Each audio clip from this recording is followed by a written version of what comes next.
Eis que venho sem demora, breve Jesus voltará. Muito bom dia, um feliz sábado a você. Sejam todos muito bem-vindos a Captain Brazilian. Essa é uma igreja adventista do sétimo dia, uma comunidade de amor e fé que anuncia a breve volta de Jesus. Que Deus te abençoe na sua decisão de estar aqui conosco.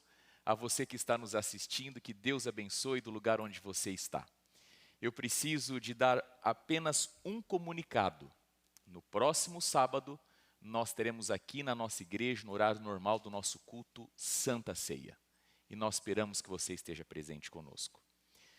Eu quero fazer duas perguntas a você nesta manhã, como introdução à minha mensagem. Quais são as marcas de um coração radicalmente transformado pela graça de Deus? Como deve ser esse coração? Vou perguntar novamente. Quais são as marcas de um coração radicalmente transformado pela graça de Deus? Como deve ser esse coração? Quero convidar você a abrir a sua Bíblia comigo no livro de 1 Coríntios, no capítulo 3. Nós vamos ler desde o verso 21 até o verso 7 do capítulo 4. 1 Coríntios, capítulo 3. Nós vamos ler do verso 21 até o verso de número 7 do capítulo 4. Diz assim o texto: Portanto, ninguém se vangloria em homens. Louvado seja Deus por esse som bonito e gostoso das Bíblias sendo abertas. Amém, amém, amém.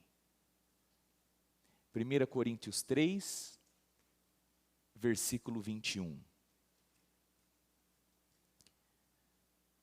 Portanto, ninguém se vangloria em homens, porque todas as coisas são de vocês.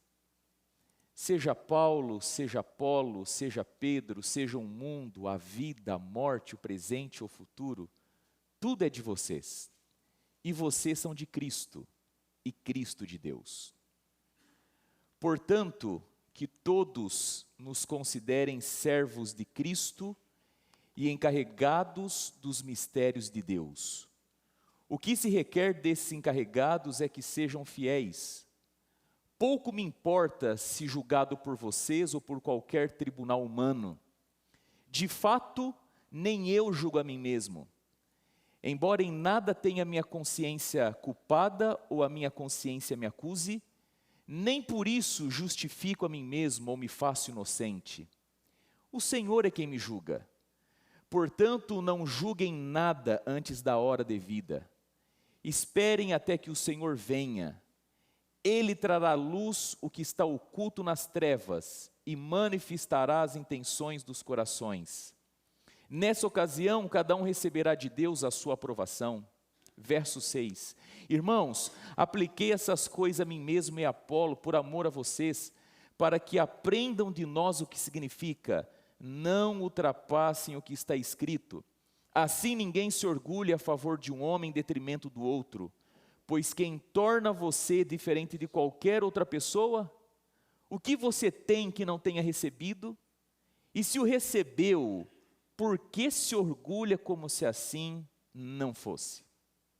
Nesta manhã, o objetivo central ou tema da mensagem está ligado sobre como vencermos o nosso eu, o nosso ego, que com certeza é o nosso maior inimigo.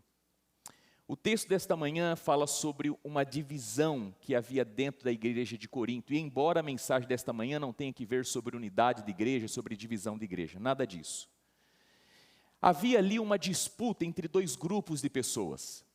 Um grupo que tinha sido guiado e discipulado por Paulo, e um outro grupo que tinha sido discipulado e se tornado líder na igreja de Corinto por Apolo. E esses dois grupos estavam agora um contra o outro. E se eu pudesse resumir o que estava acontecendo, eu diria que os relacionamentos naquela igreja agora eles se tornaram um trampolim para um jogo de poder. E qual foi efetivamente a causa da divisão entre aqueles dois grupos? Veja o que está escrito comigo no texto que nós já lemos, mas só para darmos um foco especial, versículo 21 do capítulo 3, logo na primeira parte. Portanto, ninguém se vanglorie. Se você ver comigo no versículo 6, na última parte, está escrito, ninguém se orgulhe. No versículo 7, na última parte, porque se orgulha como se assim não fosse, ou seja, o problema que causou a divisão foi vanglória e orgulho. E se o problema é vanglória e orgulho, a atitude, o sentimento, aquilo que buscamos como qualidade deve ser efetivamente a humildade. O que de fato nos leva a um tema um tanto quanto interessante e recorrente nos nossos dias, que é autoestima. E eu vou discorrer nos próximos minutos, de maneira breve, um pouco sobre a questão da autoestima. Queridos, até o século XX, a sociedade, ela tinha como consenso que os grandes males sociais, eles eram todos decorrentes de uma elevada autoestima. Os crimes e a violência cometida pela sociedade ou na sociedade tinham sua raiz em indivíduos que tinham uma autoestima elevada. Atualmente, a sociedade ocidental ela tem um consenso de que os problemas sociais, um esposo que agride uma esposa, uma pessoa que comete um homicídio, uma pessoa que usa droga, o problema é exatamente o contrário. O problema tem a sua raiz na baixa autoestima ou numa percepção negativa de si mesmo e do seu eu. Alguns anos atrás, o New York Times ele lançou no seu editorial um artigo de uma psicóloga chamada Lauren Slater. E ela pesquisou sobre o assunto da autoestima. E ela apresenta nesse artigo, disponível na internet, 3 pesquisas ligadas à autoestima. E essas 3 pesquisas chegaram à mesmíssima conclusão, que não temos como comprovar que os males sociais que nós enfrentamos, que as pessoas que agem mal socialmente, fazem isso por conta de uma baixa autoestima ou de uma visão negativa a respeito de si mesma. No entanto, de forma muito curiosa, quando nós lemos atentamente o texto, nós percebemos que Paulo tem uma maneira completamente diferente de enxergar o eu, de enxergar e entender o senso de autovalorização e de se enxergar como indivíduo dentro de uma sociedade, dentro da sua própria igreja. Paulo, ele claramente mostra nesse texto a condição natural do ego humano, ele fala sobre a visão transformada do eu, a qual ele passou por experiência pessoal e atribui isso diretamente ao Evangelho, e finalmente como alcançar uma visão transformada do eu. Se você ler novamente 1 Coríntios capítulo 4, verso 6, você vai ver que Paulo diz para as pessoas não se orgulharem uma das outras, ou uma em detrimento das outras. Todavia, eu faço uma pausa aqui, se nós formos ao grego, nós vamos perceber que Paulo não usou a palavra rubris, que do grego significa orgulho. Mas Paulo ele usa uma outra palavra, ele usa a palavra físio, não a palavra rubris, que é convencionalmente traduzida como orgulho. A palavra físio literalmente significa algo inchado, superinflado, distendido, alguma coisa que está além do seu tamanho normal. E detalhe é que Paulo usa essa palavra apenas 5 vezes em 1 Coríntios e mais uma vez em Colossenses 2 e não usa mais essa palavra e ela não aparece em nenhum outro lugar da Bíblia. Segundo os especialistas estudiosos, Paulo faz isso a propósito. É como se ele estivesse querendo nos ensinar uma lição muito objetiva e precisa sobre a condição natural do ego humano. Queridos, essa palavra ela traz uma imagem de certa forma dolorosa, de um órgão do nosso corpo, seja ele o pulmão, o coração, os rins, o estômago, de um órgão que foi bombardeado, ou foi bombeado nele muito ar, e por ter muito ar ele está inchado, dilatado, ele está inflado. A visão que Paulo está colocando aqui sobre o ego humano na sua condição natural é que ele está inflado, inchado, ele está além do seu tamanho normal. E essa imagem ela sugere 4 verdades sobre o ego humano na sua condição natural. Ela diz que o ego humano é vazio, dolorido, atarefado e frágil. Eu vou repetir para você. Segundo a imagem bíblica que Paulo emprega aqui, o ego humano na sua condição natural, ele está vazio, dolorido, atarefado e ele é frágil. E eu começo aqui pelo elemento do vazio. E nós já ouvimos muitos sermões e já lemos que o ego humano, ele literalmente, no centro dele, há um certo vazio. Naturalmente ele é vaidoso e superinflado. Não tem nada no centro do ego humano, ele é oco. O filósofo dinamarquês Søren Kierkegaard, certa vez, no seu livro Doença que Leva à Morte, ele disse o seguinte: é normal o coração humano criar sua identidade em torno de algo que não seja Deus. Ele é naturalmente fundamentado em algo além de Deus. Um falecido pastor norte-americano, Timothy Keller, que morreu ano passado, pastor em Nova York, ele escreve assim: orgulho espiritual é a ilusão de que temos competência, agora entre vírgulas, sem Deus, para conduzir a vida, desenvolver nosso próprio senso de valor pessoal e descobrir um propósito grande o bastante para dar sentido à vida. O nosso ego, ele busca a todo momento 3 elementos. Ele busca senso de valor, singularidade e propósito. Todavia é necessário lembrar que se colocarmos qualquer coisa no lugar que é originalmente reservado para Deus, no fim, nós teremos o imenso de um espaço vazio dentro do nosso ego. Porque o espaço que é de Deus, só Deus pode preencher. Uma segunda imagem é que o nosso ego, ele é dolorido.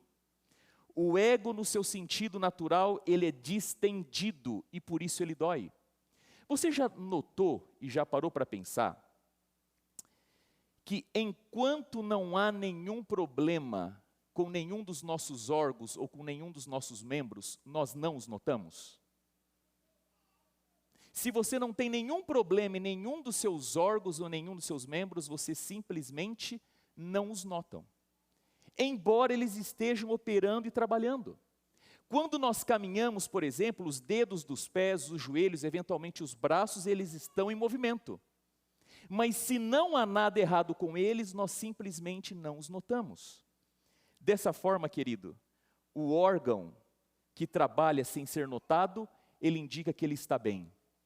Todavia, já o nosso ego sempre dói, pois há algo super errado com ele na sua forma natural. O ego vive chamando atenção para si em pelo menos 2 pontos. Ele vive analisando a nossa própria aparência, como nós estamos e nos apresentamos diante dos outros, e ele sempre vive analisando como as pessoas estão nos tratando, ou como nós somos tratados. E é geralmente muito comum nós reclamarmos que alguém, por alguma razão, feriu os nossos sentimentos.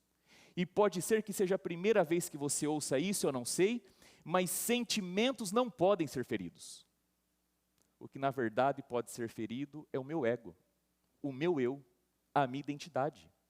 Quando alguém nos ataca, os sentimentos não são feridos, eles permanecem ótimos. O que acontece é que o meu eu, a minha identidade, o meu ego, é que naquele momento começa a doer e ele se fere. Caminhar não machuca os nossos pés e os nossos dedos, a não ser que eles já tenham algum problema. Da mesma forma, se o ego não tivesse nenhum tipo de problema, ou se ele não estivesse completamente ferido, ele não acusaria aquilo que nós recebemos dos outros e da vida. E pense nisso no que eu vou dizer aqui agora. Dificilmente nós atravessamos um dia sem nos sentirmos esnobados, ignorados, sem nos acharmos que somos tolos, ou sem atormentarmos a nós mesmos com as nossas próprias neuras a respeito daquilo que somos ou pensamos que somos. E isso acontece exatamente porque existe alguma coisa muito errada com o ego, com a minha identidade, com a percepção que eu tenho a respeito do meu próprio eu, o ego nunca está feliz, vive sempre chamando atenção para si. Terceiro ponto, o ego é muito atarefado, faz de tudo para ser notado, vive ocupado tentando preencher o seu próprio vazio. Ele é incansável em duas atividades, em comparação e em vaidade. Leia comigo novamente aquilo que está escrito em 1 Coríntios capítulo 4, verso 6. Diz assim, irmãos, apliquei essas coisas a mim e a Apolo por amor a vocês, para que aprendam de nós o que significa. Não ultrapassem o que está escrito. Assim ninguém se orgulhe. Veja, Paulo não diz assim, assim ninguém se orgulhe e ponto final. Ele continua, ninguém se orgulhe a favor de um em detrimento do outro. O que Paulo está dizendo com isso daqui? Na tentativa de preencher o vazio e de eliminar o seu desconforto, o ego vive comparando a si mesmo com os outros ou com alguém. Olha o que C.S. Lewis, no livro Cristianismo Puro e Simples, lá nos últimos capítulos que ele fala sobre orgulho, ele fala sobre isso. O orgulho não se satisfaz em ter uma coisa, mas em tê-la em quantidade maior do que os outros. Dizemos que as pessoas se orgulham de ser ricas, espertas ou bonitas, mas isso não é verdade. Elas têm orgulho de ser mais ricas, mais espertas ou mais bonitas que os outros. Se todos fossem igualmente ricos ou inteligentes ou bonitos, não existiria motivo de orgulho. O que ele está querendo dizer com isso? Ele está dizendo que o orgulho, ele leva no seu centro a competitividade. O orgulho, por definição, ele é competitivo. Competição se acha no âmago do orgulho. O orgulho sempre será o prazer de ter mais do que o outro, de ser mais do que o outro. E querido, não importa o quanto eu tenha, não importa o quanto eu seja, porque em última análise, o orgulho é sempre a busca por ser mais bonito, mais inteligente, mais bem-sucedido.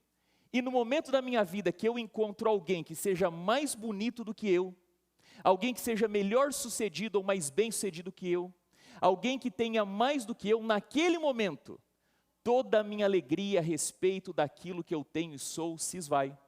Porque em última análise, a gente não tem alegria verdadeira em cima daquilo que a gente é e tem. A gente simplesmente tem o quê? Orgulho. E de certa forma, isso mostra que o nosso ego está sempre atarefado em competir e ao mesmo tempo em se comparar. Quarto ponto, o nosso ego ele é frágil. Qualquer coisa superinflada corre o perigo iminente de estourar. É como uma bexiga que a gente enche além da conta, qualquer coisa que tocá-la, ela estoura.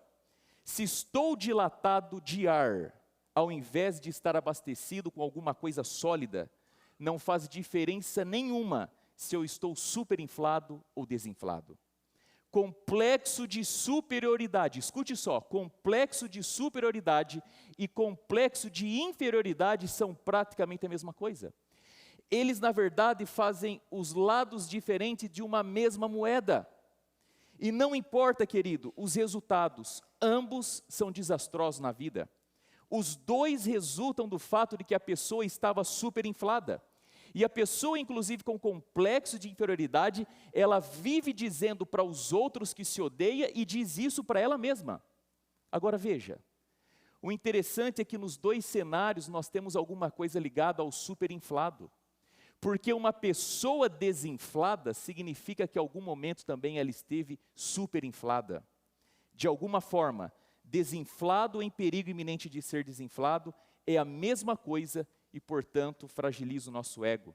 O texto que nós lemos nesta manhã está dizendo que essas pessoas estão brigando por causa de Paulo. Ao invés de desfrutar, de ter alegria no prazer, no relacionamento com Paulo, ao contrário disso, elas estão se valendo desse orgulho pela amizade de Paulo para se sobrepor umas às outras, para dizer que são mais importantes dentro da igreja. E se a gente lê o texto atentamente, e a gente aqui vai chegando perto daquilo que Paulo realmente quis dizer, a gente nota que no verso 1 e 2, Paulo está dizendo uma mensagem muito clara e simples. Olha, diante da igreja, eu sou ministro de Deus e eu tenho um trabalho para realizar. É isso que ele começa no capítulo 4. Só que no versículo 3 e 4, Paulo está nos mostrando, eu espero que você enxergue isso em nome de Jesus, como o evangelho, e eu ressalto, como o evangelho, e foi só o evangelho, transformou a identidade de Paulo, seu senso de valor próprio e a maneira como ele se considerava. Ele está mostrando como seu ego passou a trabalhar de uma forma agora completamente diferente da forma normal. Queridos, Paulo diz assim no texto, ele é claro nas suas palavras, eu não busco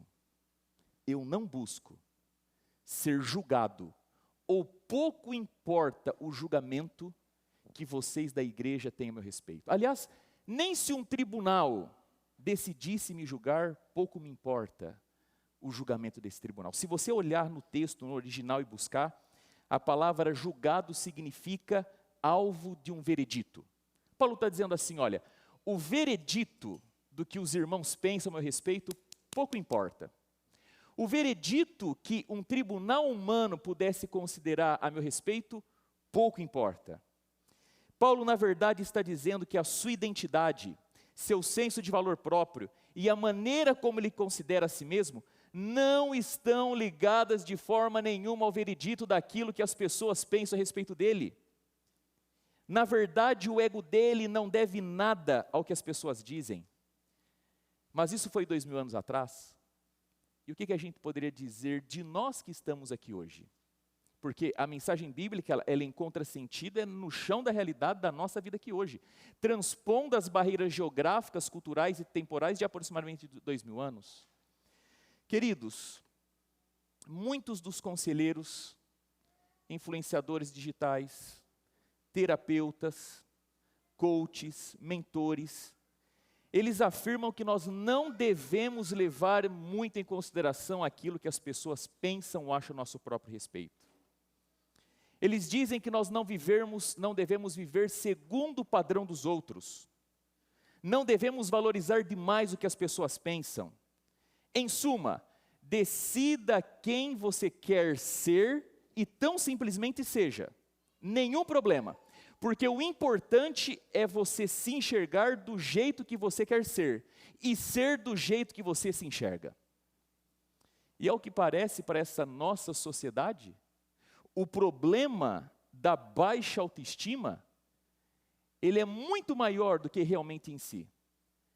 E o remédio parece o único que se apresenta nesses casos, para baixa autoestima, é ter alta autoestima, como se isso fosse resolver o problema da nossa natureza. E dizemos geralmente às pessoas nessa situação que elas devem enxergar-se como extraordinárias.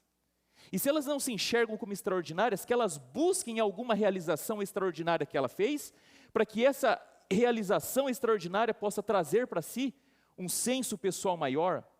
Dizemos a elas que elas devem parar de se preocupar com o que as pessoas pensam sobre elas, e então elas devem estabelecer os seus próprios critérios, ou seja, escolha os critérios pelos quais você acha que você deve viver. Viva esses critérios e dessa forma, aquilo que você escolheu, e vá se avaliar e julgar a partir de você mesmo. Mas, queridos, a abordagem de Paulo não pode ser mais radicalmente diferente do que esse tipo de pensamento.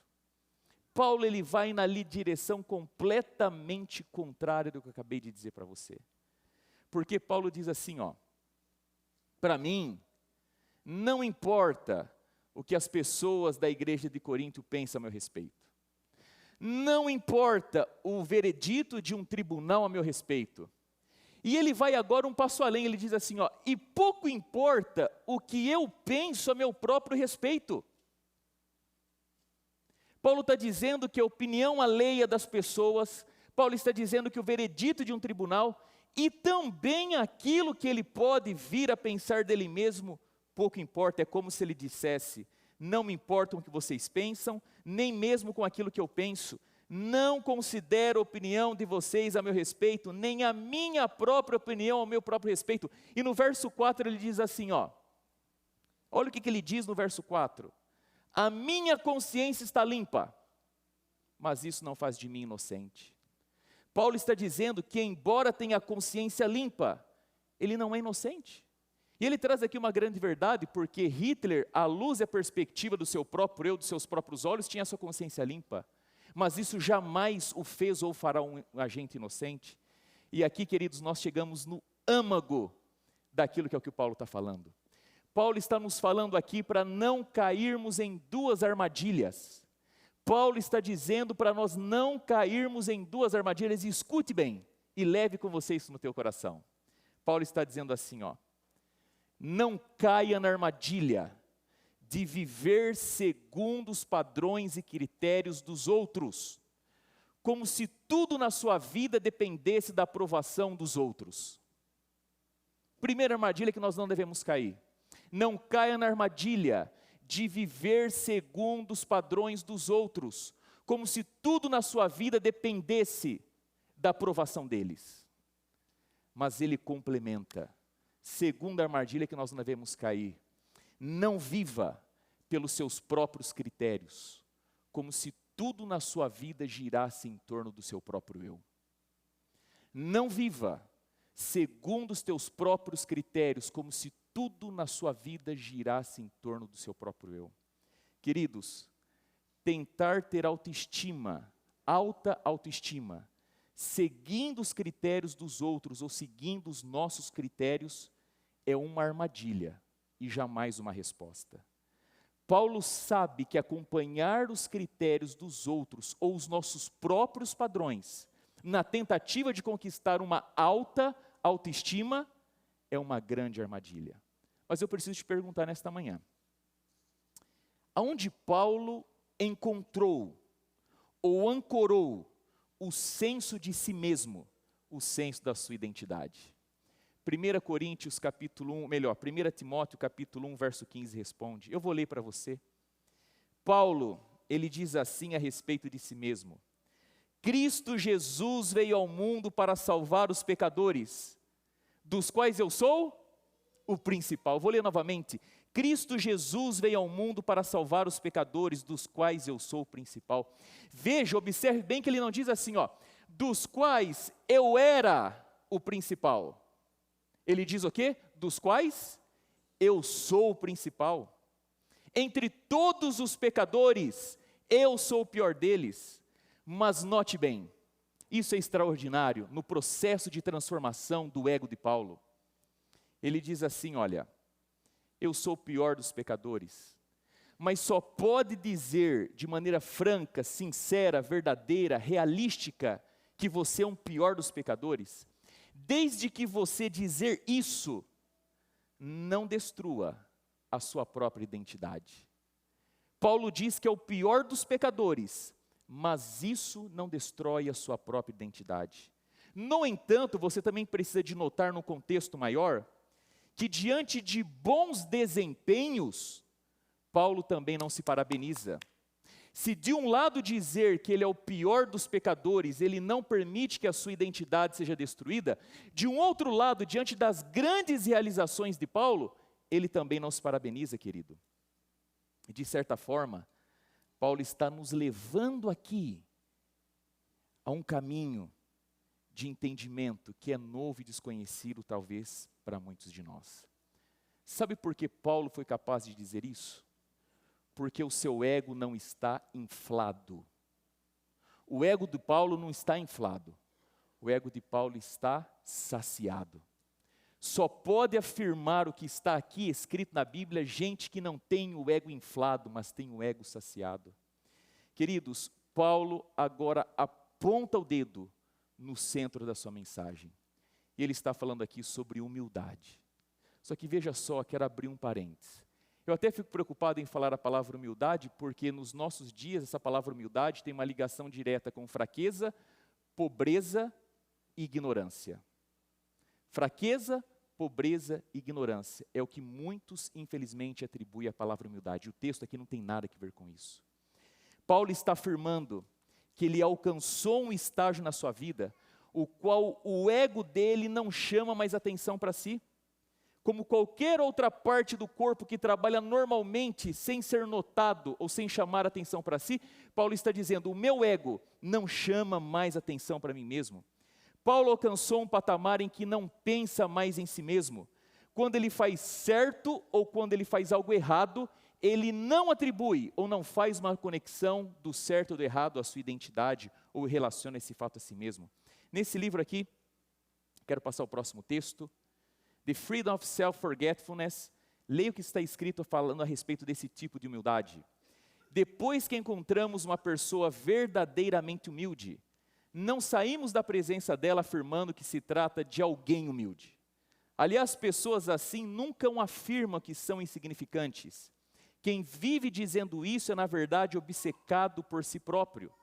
Depois de conversarmos com alguém que tem humildade do Evangelho, o que impressiona é quanto essa pessoa se interessou por nós. Isso porque a essência da humildade resultante do Evangelho não é pensar em mim mesmo como se eu fosse mais, nem pensar em mim mesmo como se eu fosse menos em mim mesmo. A humildade do Evangelho mata a necessidade que tenho de pensar em mim. Não preciso mais ligar as coisas à minha pessoa. Essa humildade dá fim a pensamentos como, estou nessa sala com essas pessoas, isso faz com que seja bem visto por elas? Estar aqui me faz bem? A humildade baseada no Evangelho significa que não relaciono mais cada experiência e cada conversa à minha pessoa. Na verdade, deixo de pensar em mim mesmo. É a liberdade que vem do autoesquecimento. É o descanso bendito que somente o autoesquecimento nos oferece. Queridos, a humildade verdadeira que brota do Evangelho significa ter o ego satisfeito e não o ego inflado. Trata-se de algo absolutamente singular na vida do cristão. Eu estou falando aqui de ter alta autoestima? Não. Estou falando aqui de ter baixa autoestima? De jeito nenhum. Não tem nada a ver, o assunto não é esse. Paulo simplesmente se recusa a entrar nesse jogo. Ele deixa bem claro, eu não me importo com o que as pessoas pensam de mim, mas eu também não me importo com aquilo que eu penso a meu próprio respeito. E esse é o grande segredo. A pessoa verdadeiramente humilde não é aquela que se ama mais ou se ama menos, mas sim a que tem a humildade do Evangelho, ou seja, a pessoa que se esquece de si mesma e cujo ego é igual ao dedo dos pés.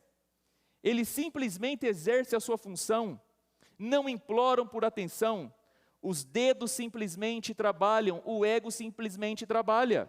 Nem os dedos, nem o ego chama atenção para si. Agora, eu preciso terminar aqui, só que eu preciso deixar para você algo muito especial nesta manhã. Que esse assunto é de muito maior importância e consequências do que a gente imagina.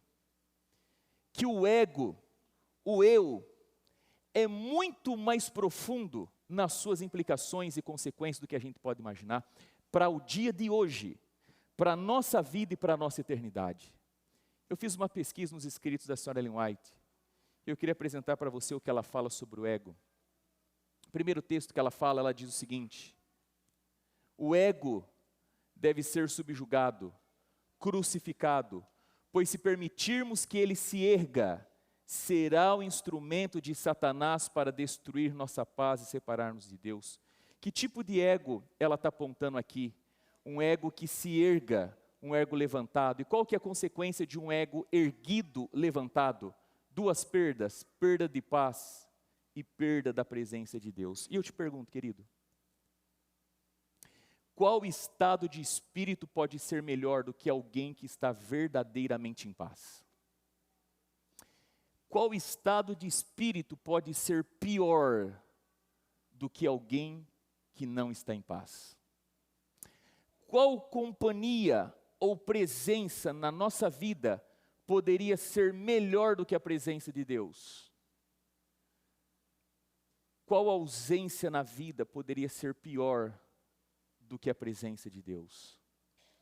E eu te pergunto, o que uma pessoa sem paz e sem Deus é capaz de fazer para si, para sua família e para sua igreja? Se esse tipo de ego é o ego erguido, levantado, O segundo que ela fala, apresenta aqui, a vaidade é uma paixão ardente do ego. Precisamos crucificar o ego, a vaidade e o orgulho. Deus não pode nos abençoar enquanto permanecermos inchados de ego. Primeiro texto fala sobre o ego levantado, erguido. Esse segundo texto fala sobre o ego inchado. E qual que é a consequência direta de um ego inchado? Nós perdemos o quê? As bênçãos de Deus. E que vida pode ser melhor do que uma vida abençoada por Deus?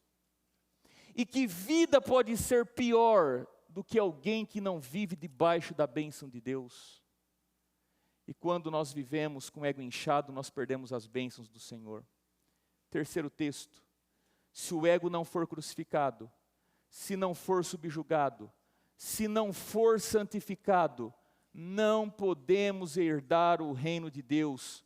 Precisamos a cada dia crucificar o ego. Primeiro ego é o ego levantado, erguido. Segundo ego é o ego inchado. Terceiro ego, o ego não santificado. E eu quero lembrar você que Hebreus deixa claro que sem santificação é impossível ver a Deus. E o que se perde nesse caso? Se perde, querido, a vida eterna. E me escute, preste atenção no que eu vou te dizer em nome de Jesus. Por que a gente deveria viver essa vida?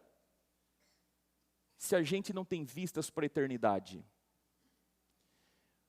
Qual seria melhor vida do que nos prepararmos para a eternidade? Ou o contrário? Qual que é o sentido dessa vida se a gente não está vivendo para preparar-nos para a eternidade? O que poderia compensar a perda da vida eterna? O que poderia ser maior do que a salvação?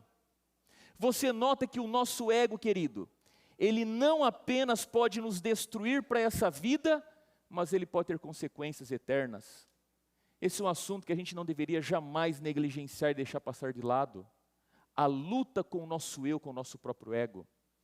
E eu pergunto para você, o que uma pessoa sem senso de salvação pode fazer por si mesma, para a sua família e para a sua igreja? E queridos, a senhora Ellen White, comentando sobre esses três textos, ela apresenta aqui o remédio para o ego erguido, levantado, para o ego inchado e para o ego não santificado. E o remédio para eles é um só. O ego deve ser crucificado, o ego deve ser crucificado e o ego deve ser o quê? Crucificado. Nos três casos a resposta é única e a mesma. O ego deve ser o quê? Crucificado. E não é à toa que o homem, Paulo, que falou sobre a condição natural do ego humano, Paulo que olhou para si e falou sobre como ele teve um ego transformado, e como desenvolver a transformação da visão do próprio eu, não foi à toa que em Gálatas 2:20 ele disse o que para nós? O que Paulo fala ali? Paulo diz claramente assim: estou crucificado com Cristo, já não vivo mais eu, mas o quê? Mas Cristo vive em mim. Novamente Paulo diz em Gálatas, em Filipenses 1:21, para mim o viver é Cristo, e o morrer o quê? É lucro. Nem na vida, nem na morte tem eu. Tem somente, tão somente Cristo Jesus. E a senhora Ellen White, comentando sobre esse contexto de Paulo, exatamente do texto que a gente está lendo, no livro Atos dos Apóstolos, na página 147, ela diz assim: os crentes de Coríntios necessitavam de mais profunda experiência nas coisas de Deus. E agora eu quero falar aqui a tua razão e ao teu coração. Queridos, o pastor Marco Faria necessita de mais profunda experiência nas coisas de Deus. A família pastoral, a Ingrid, o Martin, a Lauren e o pequeno William, eles precisam de mais profunda experiência nas coisas de Deus. Nosso primeiro ancião e os nossos 6 anciãos precisam de mais profunda experiência nas coisas de Deus. Os nossos 26 líderes de ministério precisam de mais profunda experiência nas coisas de Deus. Os cerca de 80 colaboradores dos ministérios que nós temos aqui na nossa igreja necessitam de mais profunda experiência nas coisas de Deus. Os cerca de 150 membros que sábado após sábado assistem à nossa igreja precisam de mais profunda experiência nas coisas de Deus. Só existe um meio de nós vencermos o nosso maior inimigo, que é o nosso eu, o nosso ego. Termos uma profunda experiência nas coisas de Deus. E a primeira marcha em luta a essa vitória começa quando nós reconhecemos que precisamos ter uma mais profunda experiência nas coisas de Deus. E quando eu olho para 2024, eu vejo que não existe outra prioridade na minha vida, da minha família, dos nossos anciãos, dos nossos líderes, colaboradores, dos nossos irmãos de igreja, a não ser nós termos a franca e profunda decisão de termos uma vida consagrada ao Senhor. E uma vida consagrada ao Senhor começa com o meu dia na presença de Deus. Eu espero, querido, que hoje, 13 de janeiro de 2024, você já tenha estabelecido qual é o horário de você despertar para ter um encontro com Deus. Porque quem não tem tempo para Deus vive perdendo tempo. Pastor, eu tenho tanta coisa para fazer que não dá tempo de ter tempo com Deus. E eu tenho aprendido que pessoas bem-sucedidas na vida são pessoas que pensam exatamente o contrário. Eu tenho tanta coisa para fazer que eu não posso me privar de ter tempo com Deus. E eu já disse aqui na nossa querida e amada igreja, que quando a gente acorda e vai para a vida sem Deus, nós estamos contando 3 mentiras para o nosso ego. São as 3 mentiras mais destrutivas e de efeitos presentes e eternos que alguém pode ter. Primeiro, Deus não é importante. Não precisa dedicar tempo para Deus assim, ou tanto assim. Deus não é importante. Segunda mentira, o diabo não é poderoso. Terceira mentira, eu posso dar conta de tudo sozinho. Deixa comigo, essa eu mato no peito. Queridos, a grande verdade é que Deus, Ele é o elemento mais e infinitamente mais importante que existe em todo o universo e sempre vai existir. Nada se iguala, supera a Deus. Nada é maior do que Deus. Deus é o centro de tudo e de todos, por isso deve ser o melhor, o maior em tudo e a todo tempo. Segundo, o diabo, ele não é Deus. Ele é um inimigo derrotado, amém? Mas ele tem força e poder. Faz 6.000 anos que ele vem tentando destruir os filhos de Deus nessa terra. E quanto mais se aproxima da volta de Jesus, mais inflamados são os dardos que ele tem contra os filhos de Deus. O inimigo de Deus quer destruir você, quer destruir a sua família, quer destruir a nossa igreja. Terceira mentira, eu dou conta de tudo sozinho. Jamais, nunca. Se com Deus é difícil, sozinho é impossível.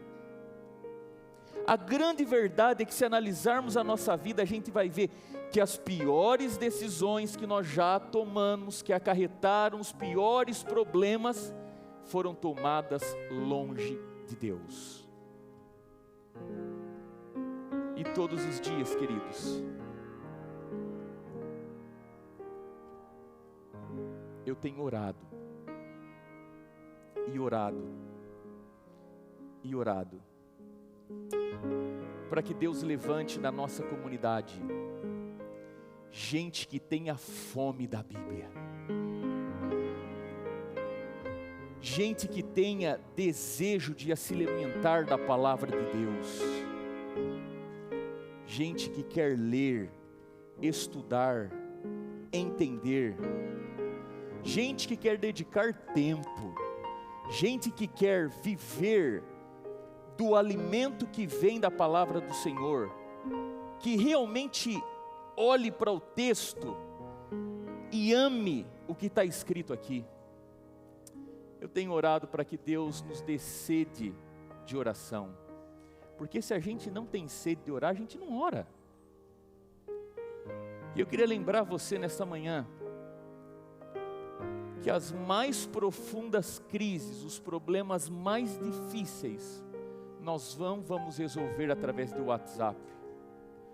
Nós vamos resolver quando nós entrarmos na sala de audiência do Todo-Poderoso e rasgarmos a alma. As maiores vitórias na vida cristã são conquistadas na presença de Deus enquanto nós oramos. Eu digo e repito, sempre existe um céu aberto num quarto onde a porta está trancada e você está na presença de Deus. Eu tenho orado, queridos, para que Deus nos dê coragem para alinharmos a nossa vida e a nossa igreja de acordo à vontade de Deus. Eu digo coragem porque nem sempre conhecimento é suficiente, às vezes é preciso coragem, muita coragem para a gente alinhar a vida àquilo que é o certo. Eu tenho orado ao Senhor para que a gente tenha amor pela igreja e pelas coisas de Deus. Entrarmos aqui com o coração cheio de amor por aquilo que tem aqui, por essa linda área, por esse templo, pelas pessoas que estão aqui. Entrarmos aqui cheios de amor por toda essa experiência espiritual que é a igreja. Amarmos aquilo que a igreja faz, amarmos as pessoas da igreja, termos amor em servir, termos amor em fazer, termos amor em nos voluntariar, termos amor em recebermos as pessoas, termos amor pelas coisas de Deus da igreja. E querido pai, querida mãe, não se esqueça, os nossos filhos só valorizam aquilo que a gente valoriza, e a religião deles será tão intensa quanto o amor que nós temos pelas coisas de Deus. E finalmente eu tenho orado para que 2024 seja o ano da volta de Jesus. E aí você pode se perguntar, mas pastor, é pouco tempo, é menos de um ano, como é que vai acontecer tanta coisa para Jesus voltar em pouco tempo? Eu queria lembrar você que dentre todas as coisas que foram profetizadas, uma delas é que os acontecimentos últimos e finais seriam rápidos. E o inimigo de Deus tem cada vez mais se tornado especialista em criar grandes eventos que gerem rápidas mudanças. 11 de setembro, crise financeira de 2008, guerra da Rússia contra a Ucrânia e agora recentemente o ataque terrorista em Israel. Quanta coisa muda na geopolítica do mundo. E sim, queridos, Jesus pode voltar em 2024. E eu pergunto a você, se Ele pode voltar em 2024, o que seria mais importante na nossa vida do que nós nos consagrarmos inteiramente ao Senhor? Se Jesus pode voltar esse ano, o que pode ser mais importante para você do que a sua consagração pessoal? Mas pastor, e se eu me consagrar e até 31 de dezembro Jesus não voltar? Eu pergunto a você, 31 de dezembro, olhando para a sua vida, fazendo uma análise do seu ego, do seu eu, o que pode ser melhor no último dia do ano, ao você olhar para você e se reconhecer como um servo fiel e consagrado ao Senhor? E dessa forma, querido, eu espero que se Jesus não voltar em 2024, que esse ano seja o ano da nossa maior consagração, como indivíduos, como família e como igreja. E nesta manhã eu quero fazer um convite especial a você para nós nos levantarmos, não dos bancos, para nós nos levantarmos espiritualmente, em consagração e em santidade. Não precisa de olhar agora, mas está indo para o grupo da igreja, foi agora, uma pequena planilha. E eu gostaria que desde as crianças até os adultos participassem. 40 dias na presença de Deus. 40 dias para nós lermos a Bíblia, orarmos e jejuarmos. Pastor, eu não falei com o senhor e o senhor não falou comigo sobre o tema que o senhor iria pregar. E louvado seja Deus, porque uma das propostas que eu estou trazendo, sem que nós nos falássemos, é que nós tenhamos 40 dias de jejum aqui na nossa igreja. Amém, pastor? Obrigado. Queridos, a nossa Bíblia, ela foi dividida em 40 partes. 40 partes. Você vai ver isso na planilha lá no WhatsApp da igreja. E eu quero te convidar a você escolher uma das 40 partes. E se 40 pessoas, eu sei que vai haver mais, mas se pelo menos 40 pessoas escolher a sua parte, e nos próximos 40 dias, ler a sua parte, em 40 dias a nossa igreja terá lido a Bíblia toda, amém? E eu quero te encorajar, criança, adolescente, adulto, todos nós, a escolhermos uma parte da Bíblia. Coloque ali na frente o seu nome e fala: nesses próximos 40 dias, o meu compromisso é ler essa parte, de Gênesis, Apocalipse, aonde você quiser. Eu queria fazer um segundo convite. Eu queria convidar gente intercessora, gente que queira escolher um dia dos próximos 40, começar por amanhã e dizer assim, ó, a partir desses 40 dias, um dia, eu quero levantar intercessão pela minha igreja.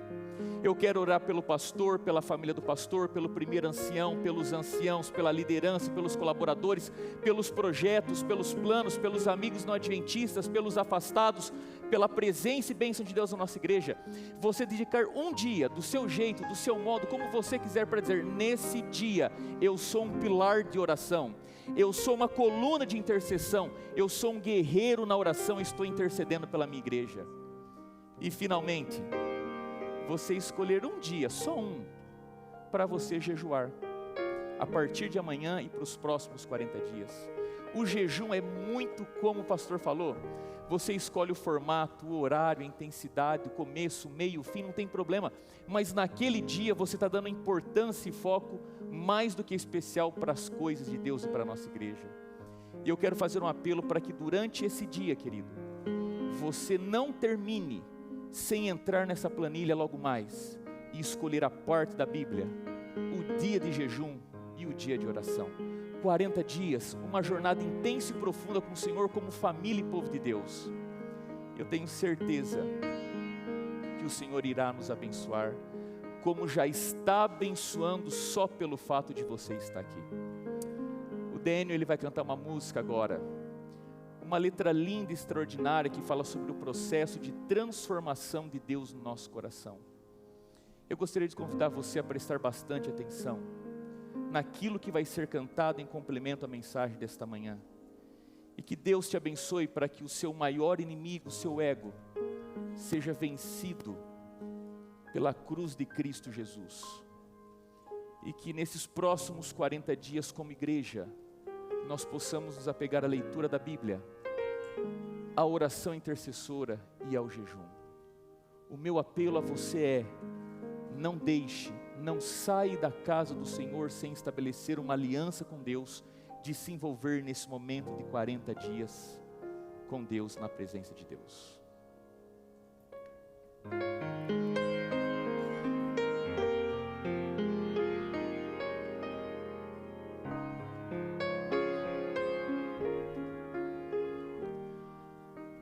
Deus